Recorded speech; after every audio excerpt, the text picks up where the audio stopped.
वो है death. Death एक ऐसा चीज़ है जो सर्टेन है, ठीक है। सब लोग यहाँ पे एक लिमिटेड टाइम के लिए आए हैं और उनको एक टाइम के बाद जाना है। 60 ईयर्स, 70 ईयर्स, मीडियन एज आप मान लीजिए 78 ईयर्स। तो आप मतलब 78-80 ईयर्स के लिए ही आप इस धरती पे हो, ठीक है। आपके पेरेंट्स भी इतने टाइम तक है, आपके जिससे आप प्यार करते हो वो भी इतने टाइम तक है। तो आपको डेथ को एक्सेप्ट करना पड़ेगा और डेथ सबको आनी है। तो जब आपको मालूम है, फॉर एग्ज़ाम्पल मैं बहुत लोगों को देखता हूँ जो पेरेंट्स लोगों को छोड़ के, ठीक है, वो करियर के पीछे आगे जाते हैं लेकिन पेरेंट्स लोगों से मिलने नहीं आते। मैं आपको एक एग्ज़ाम्पल से बताता हूँ। सपोज़ आप 35 ईयर के हो, आपके पेरेंट्स 70 ईयर्स, 65 के होंगे आइडियली। तो अगर हमने माना मीडियन एज 78-80 है, इसका मतलब उनके पास और 15 साल बचे हैं। आप अगर साल 2 साल में एक बार दिवाली में या फलाना में उनसे मिलने आ रहे हो, तो इसका मतलब आपके पास सिर्फ और 15 मौके बचे हैं उनसे मिलने के लिए।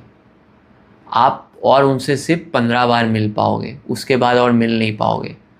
तो आपको ये हार्श रियलिटी एक्सेप्ट करनी पड़ेगी।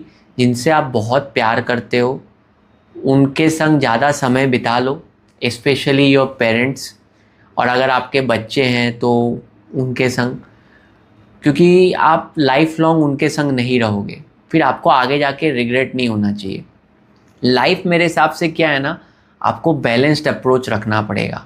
आपको एक क्लोज्ड अपने 4-5-6-7 रिलेशनशिप रखने पड़ेंगे, उसके अलावा तो बाकी सब रिलेशनशिप आपके कोई काम के नहीं है। तो ये 4-5-6 रिलेशनशिप आपको रखने पड़ेंगे। इनको मेंटेन रखने के लिए आपको समय निकालना पड़ेगा। पूरा वन साइडेड आप करियर, वन साइडेड पैसा ये चेस मत करो, ठीक है। इनको मेंटेन रखो, इनके लिए समय निकालो और डेडिकेटेडली मेरे हिसाब से एक बकेट बना लो। आइडियली दिन का आप देखो, अगर लाइफ को डिवाइड करें, दिन का 24 घंटा होता है। 7-8 घंटा आप सोओगे, ठीक है। 1-2 घंटा आप अपना ही खुद का मेंटेनेंस करोगे। 14 घंटे बचे आपके पास। 14 घंटे में मेरे हिसाब से आप 10 घंटा अपना मान के रखो, 10 से 12 घंटा करियर प्लस जो भी आपको स्केल लाइफ में चेस करना है उसको चेस करो। दिन के 2-2.5 घंटे एकदम ही सिर्फ आप अपने जो रिलेशनशिप्स हैं, जो क्लोज लोग हैं, उनको देना है। अब हो नहीं सकता कि डेली 2 घंटा देना है। सपोज़ आपने मंडे टू फ्राइडे नहीं दिया तो वीकेंड पे देना है। ऐसा नहीं हुआ कि मैं महीने में या साल 1.5 साल में सिर्फ 3-4 दिन के लिए आ रहा हूँ दिवाली पे, पेरेंट्स से मिला और चला गया।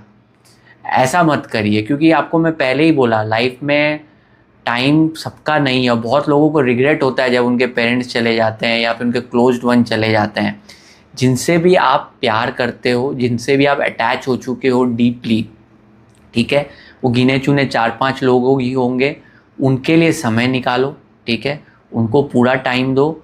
और बाकी करियर वरियर को भी चेस करो, पर्सनल ग्रोथ भी इम्पॉर्टेंट है, पर एकदम ब्लाइंडली नहीं भागना है। जो वन साइडेड जो एकदम होता है ना कि एकदम पगला के अब साला अरबपति बन जाना है, अरबपति बन के करोगे भी क्या? डेथ तो सर्टेन है, सब कुछ छोड़ के ही जाना है। तो आपको उस लेवल तक ही मनी और स्टेटस चेस करना है जहाँ पे आप फ्रीडम अचीव कर सको। आइडियली मेरे हिसाब से पैसा उतना होना चाहिए कि मेरे पास इतना है कि मैं अगर कल को काम नहीं भी करना चाहूँ तो मेरा चलेगा। मेरे को इनफाइनाइट पैसा नहीं चाहिए। इनफाइनाइट पैसा चेस करोगे तो सब कुछ ही आपको खोना पड़ेगा। तो मनी इम्पॉर्टेंट है, मनी को आप इग्नोर नहीं कर सकते। मनी को एक पॉइंट तक चेस करो जहाँ पे आपको फ्रीडम आप अचीव कर सको, और बाकी अपने रिलेशनशिप, अपना फैमिली और जो भी आपके क्लोज्ड वंस हैं उनको प्रॉपर टाइम दो। क्योंकि लाइफ बहुत ही स्मॉल है। मतलब हट से अभी तो बहुत लोगों का अचानक डेथ हो जाता है, रातों रात अटैक आ जाता है।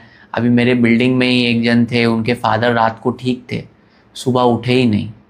तो ये सब जब मैं देखता हूँ तो मैं अपने पेरेंट्स के संग और टाइम स्पेंड करता हूँ, क्योंकि मुझे रिग्रेट नहीं चाहिए लाइफ में।